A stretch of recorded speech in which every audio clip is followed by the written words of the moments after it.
Mr. Belousov, comrades, today as part of this expanded meeting of the Defense Ministry Board, we will sum up the performance for the past year. We will outline our priorities for developing our defense capability and improving these capabilities. This year was a major year in terms of delivering the objectives of the special military operation. The Russian army has been holding strategic initiatives along the entire front line. Our troops have been advancing confidently and steadily.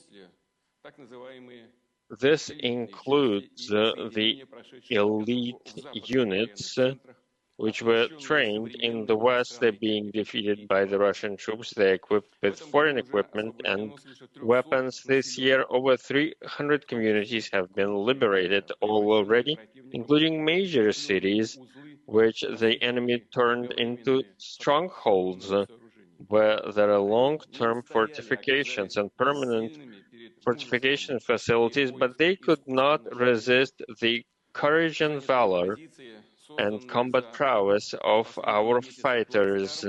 In Europe, people are being indoctrinated about the inevitable confrontation with Russia. They're being told to be prepared to go to war with Russia. Some political figures, former or current, are guided by momentary considerations, personal vested interest, or their group interest, but not the interests of their nations. They are ramping up this hysteria. I've said many times that these are lies. This is nonsense about Russia threatening European countries. But they're doing this knowingly and intentionally. But the truth is that Russia, even in the most dire and challenging situation, as long as there is the slightest change, Russia was always committed to finding diplomatic solutions. Sometimes I wake up in the morning and for a moment I think, maybe all this just dreamed to me.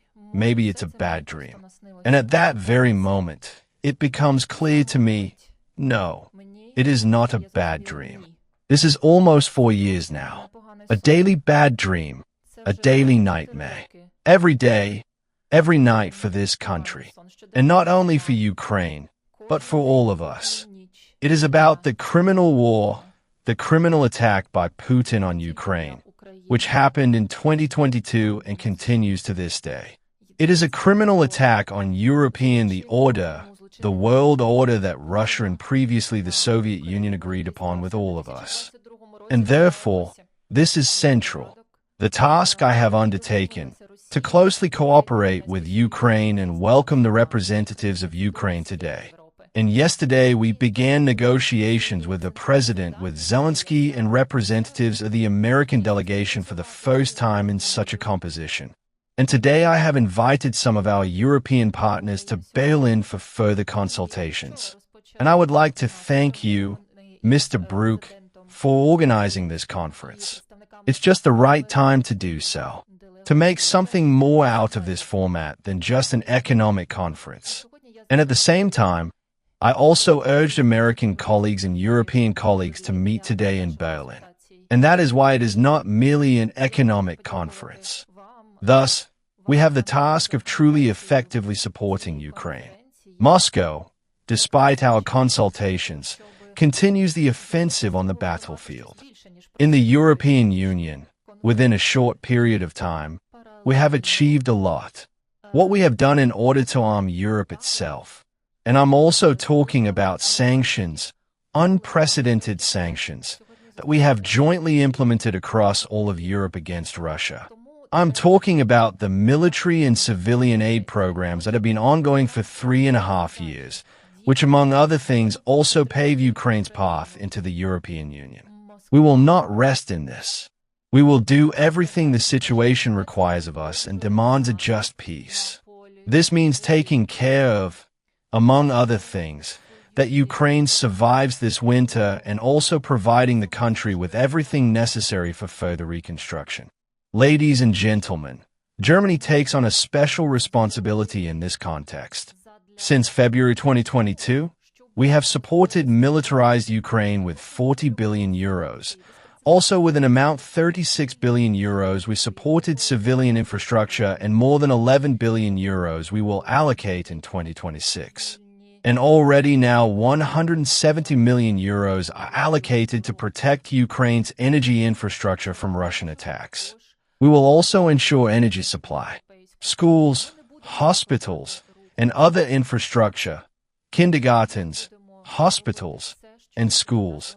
Ladies and gentlemen, we are also thinking about further financing models. I am also pleased that we can mobilize, let's say, frozen Russian assets to support Ukraine for at least the next 2 years. And I want to emphasize that we are not doing this to prolong the war.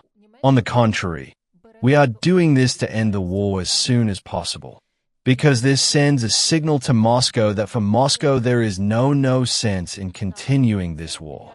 We will only become stronger, and the stronger we become, the less sense it makes for them to continue this war. And I would like to add about this week. We made efforts to create political unity in the Council of Europe regarding one of the key issues, the issues of our capacity in the European Union. And we need to resolve this issue so that all European countries bear equal risk. But please understand me correctly. If we fail to do this, the capacity of the European Union will be severely damaged for years to come.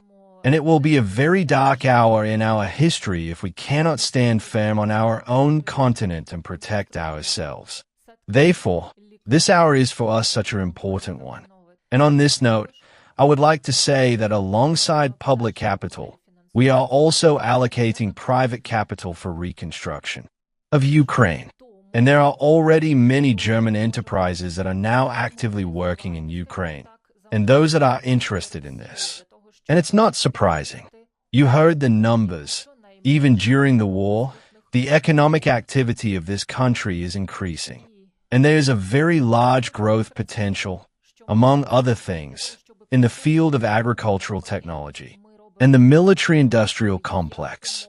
There is also great potential in mineral resources, and we are also interested in supporting Ukraine in this.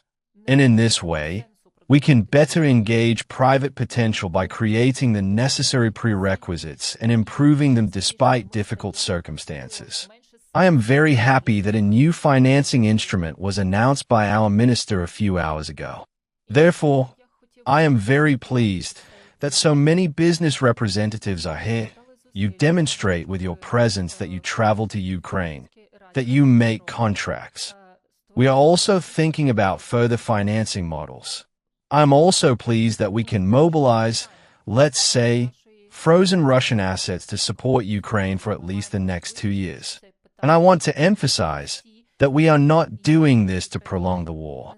On the contrary, we are doing this to end the war as soon as possible. Before Christmas, we see images of destruction in Ukraine, and it doesn't take much imagination to imagine how this country will flourish again.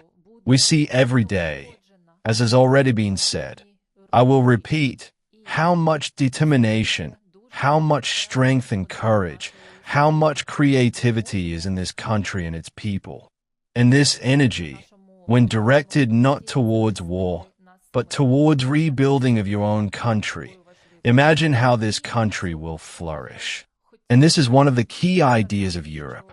And on the European continent in recent decades, so many wonderful things have happened. This includes prosperity for our citizens and countries.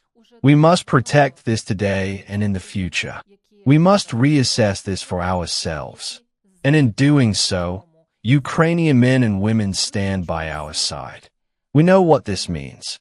And we realize that what we have in Europe, in Western Europe, is not self-evident. We need to fight for it. We need to regain the capability to defend ourselves. And Ukraine is a worthy example for us in this regard.